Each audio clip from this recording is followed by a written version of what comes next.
ఓం నమో వెంకటేశాయ. అందరికీ నమస్కారం. ఈరోజు వీడియో శ్రీనారాయణ కవచం.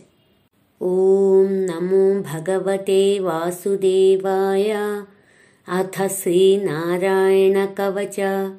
రాజోవాచ ఓం యయా గుప్తః సహస్రాక్షః సవాహాన్ రిపు సైనికాన్ క్రీడన్నివ వినిర్జిత్య త్రిలోక్యా బుభుజే శ్రియం భగవంస్తన్మమాఖ్యాహి వర్మనారాయణాత్మకం యథా తతాయినః శత్రూన్ येन गुप्तो जयन्मृधे. श्रीशुक उवाच वृतः पुरोहितस्त्वाष्ट्रो महेन्द्रायानुपृच्छते नारायणाख्यं वर्माः तदिहैकमनाशृणु. श्रीविश्वरूप उवाच धौताङ्घ्रिपाणिराचम्य सपवित्रवुदग्मुखः कृतस्वाङ्गकरन्यासो मन्त्राभ्यां वाग्यतः शुचिः.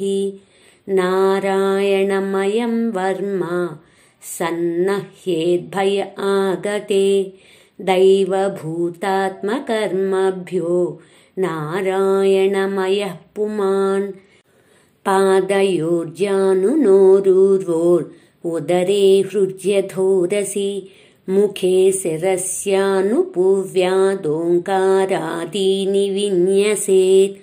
ॐ नमो नारायणायेति विपर्ययमथापि वा करन्यासं ततः कुर्यात् द्वादशाक्षरविद्यया.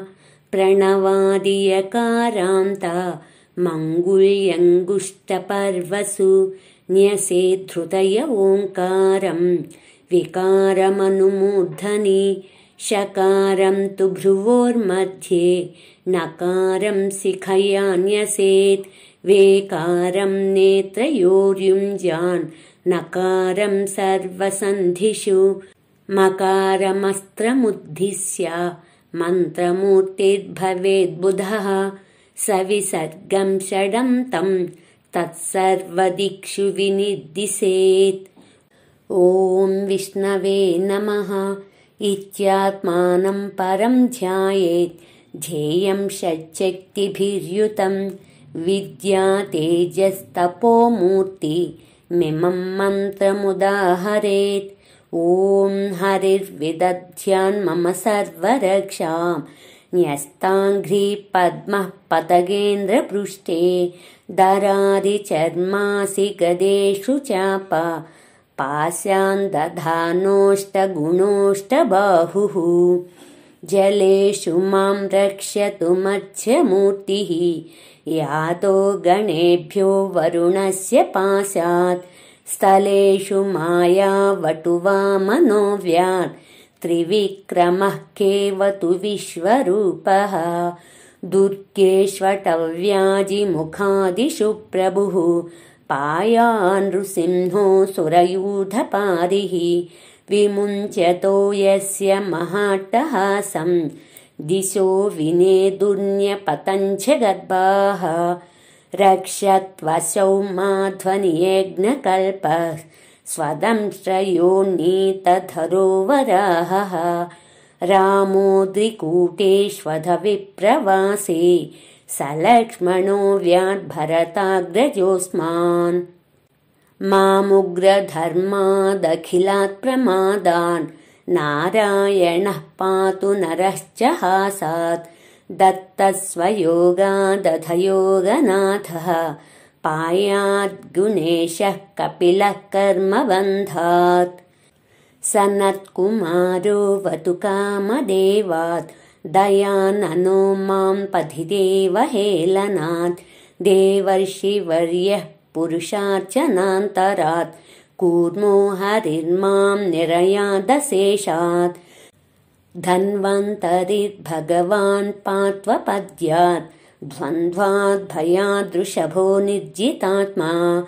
यज्ञश्च लोकादवताज्जनान्तात् बलो गणात् क्रोधवशादहीन्द्रः द्वैपायनो भगवानप्रबोधात् बुद्धस्तु पाषाण्डगणात् प्रमादात् कल्किः कलिः कालमलात् प्रपातु धर्मावनायोरुकृतावतारः मां केशवो गदया प्रातरव्यात् गोविन्द आसङ्गवमात्तवेणुः नारायणः प्राण उदात्तशक्तिः मध्यं दिने विष्णुररीन्द्रपाणिः देवोपराह्ने मधुहोग्रधन्वा सायं त्रिधामावतु माधवो मां दोषे हृषीकेश उतार्धरात्रे निशीथयेकोऽवतु पद्मनाभः श्रीवत्सधामा पररात्र ईशः प्रत्यूष ईशो शिधरो जनार्दनः दामोदरो व्यादनुसन्ध्यं प्रभाते विश्वेश्वरो भगवान् कालमूर्तिः चक्रं युगान्तानलतिग्मनेमि भ्रमः समन्ताद् भगवत्प्रयुक्तं दन्दग्ध्यरिसैन्यमाशु कक्षं यथा वातसखो हुताशः गदेशनिस्पर्शन विस्फुलिङ्गे निष्पिण्डिनिष्पिङ्ग्यजितप्रियासि कूष्माण्डवैनायकयक्षरक्षो भूतग्रहां चूर्णय चूर्णयारिन् त्वं यातु धानप्रमथप्रेतमातृ पिशाच विप्रग्रहघोरदृष्टीन् दरेन्द्रविद्रावय कृष्णपूरितो भीमस्वनो रे हृदयानि कम्पयन् त्वं तिग्मधारासि वरारिसैन्यम् ईशप्रयुक्तो मम छिन्दि छिन्दि चक्षुंषि चर्मन् शतचन्द्रछादय द्विषामघोनां हरपापचक्षुषाम् यन्नो भयं ग्रहेभ्यो भूत्केतुभ्यो नृभ्य एव च सरीसृपेभ्यो दंष्ट्रिभ्यो भूतेभ्यो घेभ्य एव च सर्वाण्येतानि भगवन्नामरूपास्तकीर्तनात् प्रयान्तु संशयं सद्यो येन श्रेयः प्रतीपकाः गरुडो भगवान्स्तोत्रस्तोमच्छन्दोमयः प्रभुः रक्षत्वशेषकृच्छ्रेभ्यो विश्वक्सेनः स्वनामभिः सर्वापद्भ्यो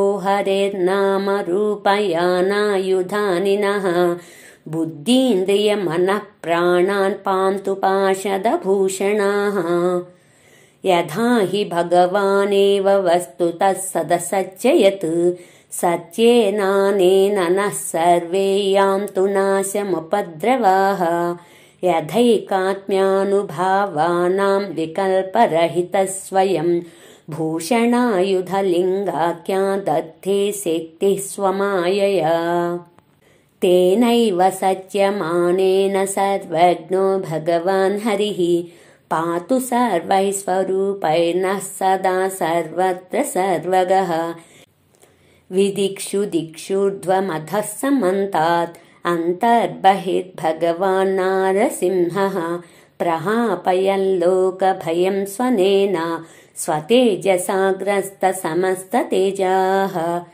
मघवन्निदमाख्यातं वर्मनारायणात्मकं विजेष्यस्यञ्जसायेन दंसितोऽसुरयूथपान् एतद्धारयमाणस्तु